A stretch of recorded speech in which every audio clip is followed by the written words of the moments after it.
Hi everyone, I'm Joe. Today it's time for me to do a book review of The Last Continent, written by Terry Pratchett. This is a fantasy novel first published in 1998. It is the 22nd Discworld novel and the 6th novel set within the Rincewind character subseries. So, first of all, what is the Discworld? Well, it is, as the description might imply, a flat, round, disc-shaped world which logically or illogically rests on the back of 4 very large elephants, which by themselves stand on the back of a very large world turtle called Great Turin, which swims through space as through it was water. Now, this sounds strange, and it is, and one of the things that the strangeness lends itself to, of course, is the magic and also the geography, which is pretty bizarre in some cases. And in these cases, the geography being Australia, or close to it. Basically, Terry Pratchett and his sense of humour again come into play for interesting effect. So now on to a synopsis of the book. It starts off quite simply at the Unseen University in Ankh-Morpork.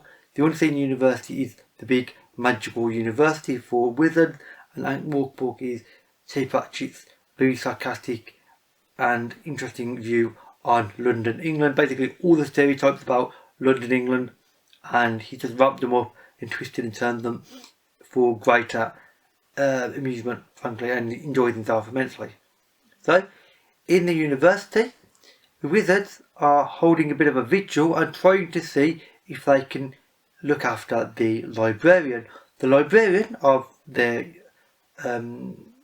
big and very well known university is obviously a orangutan, as you often get in libraries. I mean, it's very handy for being a librarian, by the way, to be an orangutan, because you can climb up and down the shelves much easier and get the really high books.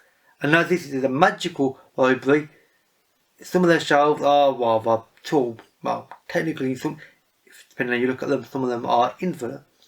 So, being able to manoeuvre is quite handy. However, the librarian, for some unknown reason, is very, very ill. The wizards are worried and they are trying to cure him, but nothing seems to work. I mean, he is working in a very magical environment, being the library, so they're not sure exactly what will work. However, they do know, that the main important thing to learn about the librarian is his actual real name, because everybody has, for several decades now, merely referred to him as the librarian. Nobody remembers his original name. However, somebody has the bright idea that actually there's probably one man that does know his actual real name, and that is Rincewind the wizard. Obviously, this is part of the Rincewind series. So the wizards decide that they need to get Rincewind back to the university to basically ask him the librarian's name, so they can hopefully cure the librarian of whatever it is that is afflicting him, which is pretty strange. So they decide though that, and realise that Rincewind, due to the events of the previous novel, is not exactly in an easy to access area. It's actually probably in Discworld Australia, which is called XXXX, and actually spelled ECKS, ECKS, ECKS, ECKS. Terry Pratchett being sarcastic about basically the beer, by the way, in case you're wondering. And they realise he's there. They've got to go to him because nobody actually knows where the continent is, and basically find him and fix the librarian. So they proceed to go there. However, there's a slight mistake. Basically, they end up getting stranded due to they make essentially a magic doorway, and then they accidentally break the magic doorway. I mean, these are wizards, so they do break a lot of things. So they are stuck in XXXX with Mrs. Whitlow, who is the head housekeeper, and basically they want to find Rincewind. Obviously, the other major half of the story is Rincewind, the wizard, wearing his ragged robe. He's basically charging across Australia, running away from every single insect that he sees, every single sign of life that he sees, one after another, somehow miraculously keeps on surviving. And there is a greater plot at work here, but I'm not going to say what it is. But it's really fun and enjoyable, and it's just a big adventure which Wizards and Rincewind all play into. And an interesting character, which I will talk about now, is the God of Evolution. Now, with this book in particular, Pratchett is really going to town on the idea of Australia being a very dangerous and harsh country. In particular, it's known for having lots of dangerous and venomous creatures. For instance, Pratchett basically just ramps that up to 11. Basically, he just goes to town and he goes a bit berserk on it, really, to really amusing effect for the most part. And he has Rincewind running away from lethal ants and spiders and caterpillars.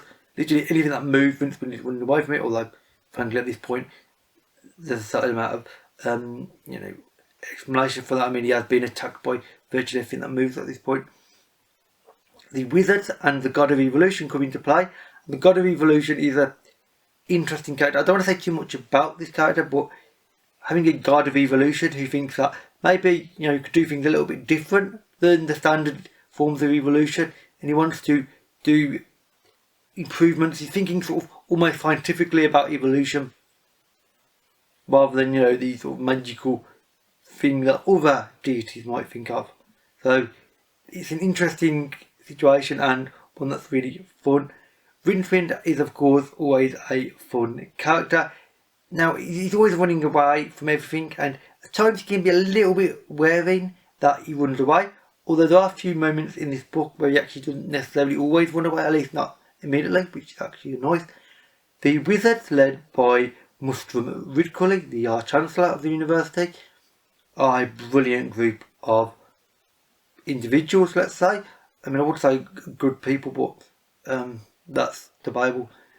And this time they have Mrs. Whitlow, the head housekeeper, with them, who, of course, the Wizards are very wary of because she actually has her own magical powers, like the fact that she can actually get the laundry done, which Wizards aren't capable of. They don't understand the idea of laundry. So she is a very interesting counterpoint. Whilst they are very polite and well educated, they argue all the time. Mrs. Whitlow is about being prim and proper and polite. So they've suddenly got to try to match Mrs. Whitlow's behaviour, and to hilarious effect. And it just shows a little bit of a different side to the Wizards, I think. So it's really interesting to see that combination to the Wizards, and that side to the Wizards, who by this point you have seen quite a lot of the Wizards because they've been in quite a few books. So it's an interesting and fun situation to be reading about. And the main thing that comes into play in the book is the location. This world, Australia, or XXXX, is a brilliant location. Basically, every single stereotype that exists about Australia, Pratchett runs with. Basically, it's like the stereotype about this particular aspect of Australia, the country, or indeed culture, and he plays with it and twists and turns it in a way that you think but you never entirely do. He's like, oh, okay, that's a bit strange, and then you laugh about it because it's just silly. It's enjoyable. He's never mean about what he's saying about Australia. I mean, he may be being very sarcastic about certain elements of Australian culture, but he's not mean about it. You can tell he's just enjoying himself, saying that these are stereotypes and these are silly stereotypes to have. And that is basically what I'm going to talk about next, because I always try to talk about these sort of themes and ideas in a book, and in this there aren't that many. I mean, Rincewind books often are more adventure based really than almost all these other character sets. All the other ones have generally big themes and topics they discuss. Rincewind books don't really have that to any great level, and this doesn't really as well. It's more an adventure. However, it does talk about stereotyping whilst using stereotyping to do so, which is amusing by itself. Essentially, this is to do with the Wizards. They are very focused with their minds, let's say. They tend to stereotype people as soon as they meet them. and judge them based on their initial appearance. And T. Pratchett is trying to say, at least to me, that yes, while stereotypes are almost amusing and it's something that we can't avoid doing. I mean, I know I tend to put people into stereotypes myself. I mean, I try not to, and once I actually know somebody, they are automatically removed from a stereotype to a proper person, not just, a certain type or a certain nationality, for instance. But it's saying that stereotypes are instinctive and it's not something we can exactly avoid doing, really, but we shouldn't do it once we realise it. We should try to break out of that habit of stereotyping people, and that will help us accept people for who they are, not what we think they are based on a stereotype, which is an interesting discussion. And he's using stereotypes to say how silly stereotypes are, which is brilliant by itself. And overall, in summary, I would say this is a really well written novel. It's fun, fast paced, it's just an enjoyable adventure.